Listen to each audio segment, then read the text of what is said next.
The Middle Ages, a time of plague, famine, and fear. When something went wrong, and something always went wrong, someone had to be blamed. That someone was usually a woman, and the accusation, witchcraft. Between the 14th and 17th centuries, tens of thousands of people were accused of making deals with the devil. Most of them were completely innocent. So what exactly got you labeled a witch? The answers will shock you. Here are 10 reasons you would have been called a witch in the Middle Ages. Reason number 1, you were good at healing. Before modern medicine, village healers, mostly women, were the only doctors most peasants ever saw. They knew which plants cured fevers, eased childbirth, and soothed infections. Knowledge passed down through generations.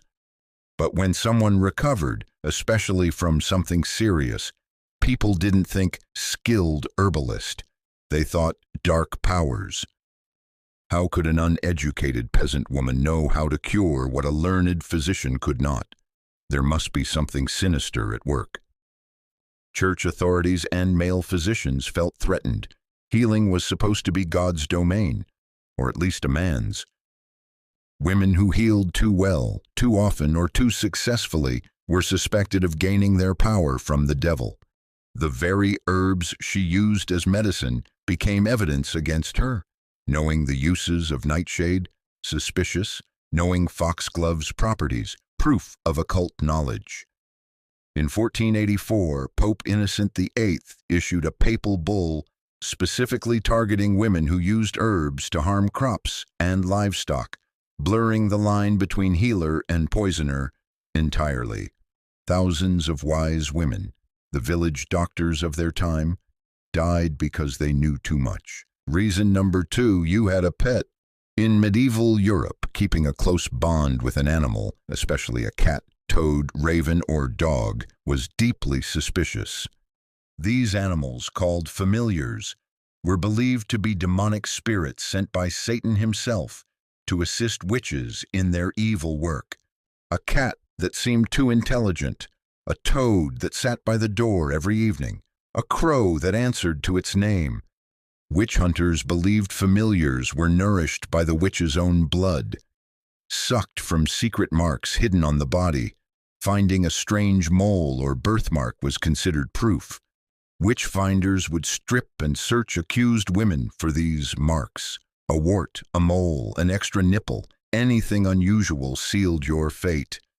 Sometimes it wasn't even your animal. If a stray cat was seen hanging around your house, that was enough. Loneliness made people vulnerable to this accusation. Elderly women living alone who kept animal companions for company were prime targets.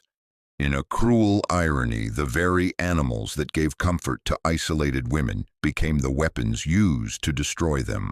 Reason number 3, you were old and ugly. The image of the witch as a hideous old hag wasn't accidental. It was a prejudice written into law and theology. In medieval thinking, physical beauty was associated with goodness and divine favor. Ugliness, especially in women, was seen as a sign of moral corruption. Old age brought conditions that looked supernatural to medieval eyes. Cataracts made eyes cloud over. Arthritis bent fingers into claws. Skin conditions caused discoloration and strange textures. A bent, gnarled hands must be from stirring a cauldron. Clouded eyes. She's looking into the spirit world.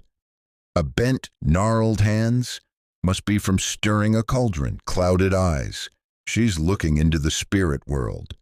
The Malleus Maleficarum, the 15th century witch hunter's handbook, explicitly linked female vanity and physical decline to susceptibility to the devil. Elderly widows living alone were especially at risk. No husband meant no protection. No beauty meant no sympathy. Being old, poor, and female in medieval Europe wasn't just hard. It could be a death sentence. Reason number 4, your neighbor had a grudge. Witch trials were, very often, nothing more than neighbor disputes taken to deadly extremes.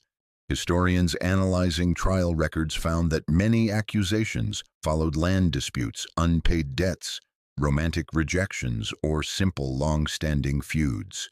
A cow died? Blame the woman you argued with last week. A child fell ill? Must be the neighbor who looked at her funny.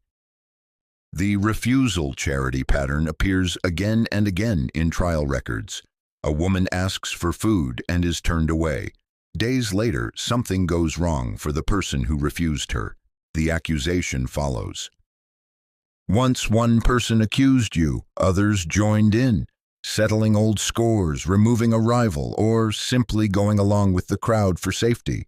In communities where random misfortune was constant, disease, crop failure, infant death, having a scapegoat brought a terrifying kind of comfort. She didn't cast a spell. She simply lived next door to someone who wanted her gone. Reason number 5, you survived the swimming test. Trial by water, or swimming, was one of the most infamous methods of witch detection. The logic was as twisted as it gets. If you sank, you were innocent. Congratulations, you also just drowned. If you floated, you were guilty and would be executed. The reasoning was theological. Water, a purified element blessed in baptism, would reject the devil's servants. It was considered actual science at the time. Most people can float when their lungs are full of air, so surviving the test, something any healthy person might do, was itself the proof of guilt. King James VI of Scotland, later King James I of England, was a passionate believer in witch swimming. He personally supervised some trials and even wrote a book on demonology. Victims were often cross-bound, right thumb to left toe, to prevent them from using their powers. This positioning made floating far more likely, making the test even more of a death trap. There was no winning. The swimming test was never about finding truth. It was about confirming what they'd already decided. Reason number 6, you were a midwife. Midwives were present at the most vulnerable moments of medieval life: birth, death, the moments between. When a baby died, which happened constantly in an era of catastrophic infant mortality, the midwife was right there, and blame had to fall somewhere. Midwives were required by the church to immediately baptize any baby in danger of dying. Failure to do so, even in a crisis, could lead to accusations of deliberate murder for Satan. Even having a difficult pregnancy yourself was suspicious. If your baby came out with a birthmark or deformity, it was seen as the mark of the devil, punishment for your sins, or evidence of a pact. The persecution of midwives had devastating real-world consequences. As experienced women fled or were executed, childbirth became even more deadly. The women who brought life into the world were among the first condemned to lose their own. Reason number 7, the crops failed. Medieval communities lived and died by their harvests. A failed crop didn't just mean hunger, it meant starvation, death, the collapse of entire communities. The 14th century saw the worst perfect storm in European history, the Great Famine of 1315, followed by the Black Death of 1347. Millions died. People were desperate for explanations. When rational explanations failed, and in a pre-scientific world they often did, supernatural ones filled the gap. Someone cursed the crops. Someone made a pact with the devil. Witches were specifically believed to control weather. They could summon hailstorms, bring drought, cause frost in summer. Climate-related disasters were literally blamed on named individuals.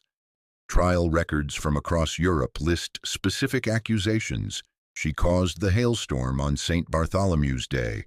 She made the cattle give bloody milk. She blighted the orchards with her evil eye. Scarcity breeds suspicion. When there wasn't enough food, it was easier to blame a neighbor than accept the brutal randomness of nature. The crops always recovered eventually. The woman they burned never did. Reason number 8, you were too independent. Medieval society had a rigid place for women, under the authority of a father, then a husband. A woman who operated outside that structure was automatically suspect. Could read, suspicious, owned property independently, threatening, spoke her mind publicly, dangerous. Widows who inherited businesses and refused to remarry were particularly targeted. A woman with financial independence had power, and power without male oversight was disturbing. The concept of a scold, a woman who spoke too much, too boldly, or too critically, was itself punishable by public humiliation. The leap from scold to witch was a short one. Instruments like the scold's bridle, an iron cage locked around a woman's head with a spike to prevent speaking, were used against women deemed too outspoken. A natural next step was witchcraft accusation. Any skill that let a woman be self-sufficient, herbal knowledge, midwifery, textile work, brewing, could be turned against her. Competence was evidence. In a world designed to keep women small, any woman who refused to be small became a target. Reason number 9, you were in the wrong place during a panic. History is full of witch panics, sudden waves of mass accusation that swept through communities like wildfire, consuming everyone in their path. The Trier witch trials of the 1580s, the North Berwick trials in Scotland, the Würzburg witch trials, hundreds executed in single communities within just a few years.